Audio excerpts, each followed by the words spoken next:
भगवत गीता के 8वें अध्याय में भगवान श्री कृष्ण के पवित्र मुख से ज्ञान की बातें सुनकर अर्जुन के चेहरे के भाव बदल रहे थे।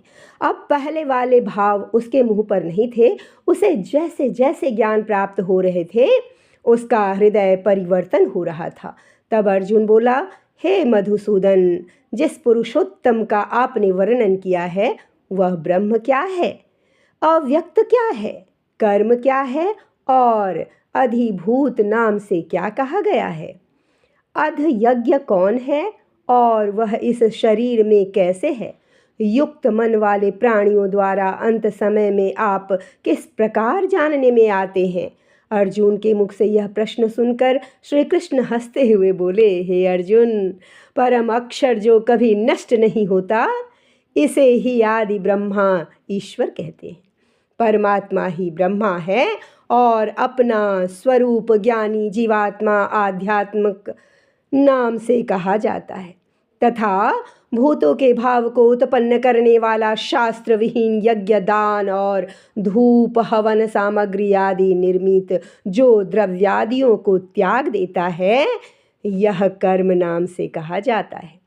उत्पत्ति विनाश धर्म वाले सब पदार्थ अधिभूत हैं और हिरण्यम पुरुष आदि अधिदेव हैं।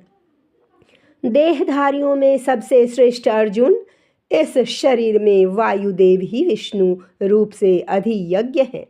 जो प्राणी अंतकाल में मेरे को ही स्मरण करता है और मुझे याद करते हुए अपना शरीर त्याग देता है, वही मेरे साक्षात रूप को प्राप्त होता है, इसमें जरा भी संदेह नहीं है।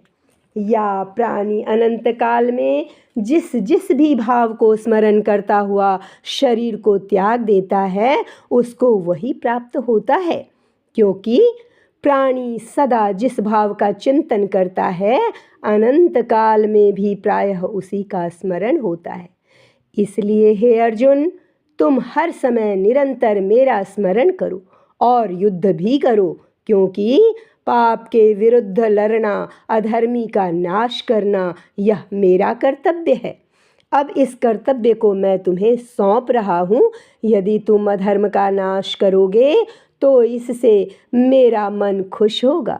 यह नियम है कि ईश्वर ध्यान थे अभ्यास रूप योग से मुक्त अन्य और किसी और न जाने वाले चित्त से निरंतर चिंतन करता हुआ पुरुष परम प्रकाश रूप दिव्य पुरुष को अर्थ परमेश्वर को ही प्राप्त होता है।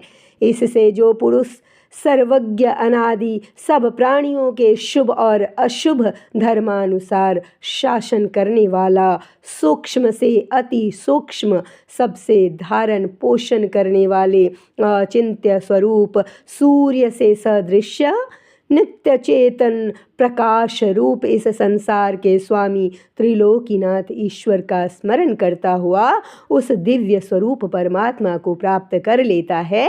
हे अर्जुन, वेद जानने वाले विद्वान जिस ईश्वर को ओंकार नाम से याद करते हैं और आसक्ति रहित यत्नशील महात्मा जन जिसमें प्रवेश करते हैं तथा जिस ईश्वर को चाहने वाले ब्रह्मचर्य का आचरण करते हैं, उस परम पद को तुम्हारे समक्ष संक्षेप में कहूँगा।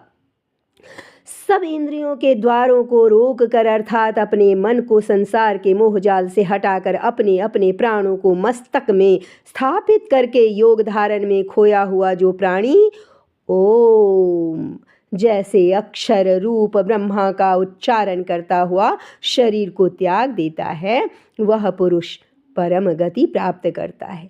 यह जीवन मरण से मुक्त हो जाता है।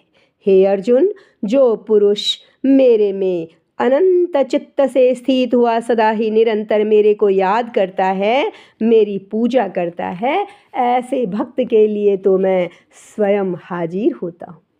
मैं स्वयं उसकी इच्छाओं का ध्यान रखता हूँ। परम सिद्धि को प्राप्त हुए महात्मा जन मेरे को प्राप्त होकर फिर इस दुख भरे संसार में पुनः जन्म नहीं लेते हैं, क्योंकि ब्रह्मलोक से लेकर सब लोक पुनरावृत्ति स्वभाव वाले यानी जिनको प्राप्त होकर पीछे संसार में आना पड़ता है, परंतु कुंती पुत्र, मेरे को पाकर उनका पुनर्जन्म नहीं होता है, क्योंकि मैं कालातीत हूँ और सब ब्रह्मादिकों को पार करके अवधि वाले होने से अनित्य हैं। प्रिय अर्जुन, ब्रह्मा जी एक हैं, उनको 1000 चौकड़ी युग तक अवधि वाला और रात्रि को भी 1000 चौकड़ी युग तक अवध वाले जो पुरुष तत्व से जानते हैं, अर्थात काल करके अवधि वाला होने से ब्रह्मलोक भी अनित्य जानते हैं, वे योगी जड़ काल के तत्व को जानने वाले हैं।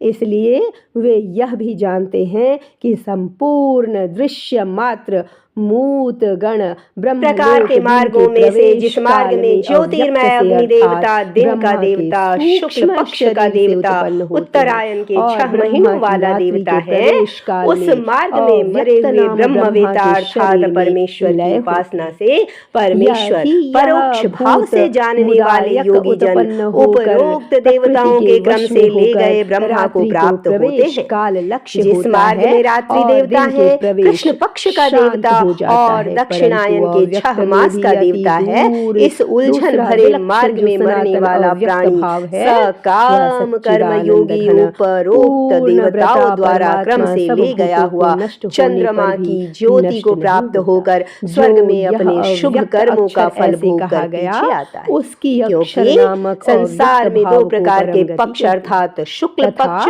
और कृष्ण पक्ष यानी देवयान और पितृयान मार्ग सनातन माने गए धर्म है। इसमें एक मार्ग के द्वारा गया हुआ के आगे आने वाली परम गति को प्राप्त होता है और दूसरे मार्ग द्वारा गया हुआ पीछे आता है, अर्थात जन्म मृत्यु चक्र में फंस जाता है। हे अर्जुन, इन दोनों मार्गों को तत्व से जानता हुआ कोई भी योगी मोहित नहीं होता है, अर्थात वह निष्काम भावना से साधना करता है, कामनाओं में नहीं फंसता। इस कारण हे अर्जुन, तुम हर काल में समस्त बुद्धि रूप योग से युक्त हो, अर्थात निरंतर मेरी प्राप्ति के लिए साधना करने वाले हो। क्योंकि योगी लोक रहस्य को तत्व से जानकर वेदों को पढ़ने में तथा यज्ञ तप और दान करने में जो पुण्य फल कहा है, उस सब को निसंदेह उल्लंघन कर जाता है और सनातन पद को प्राप्त करता है।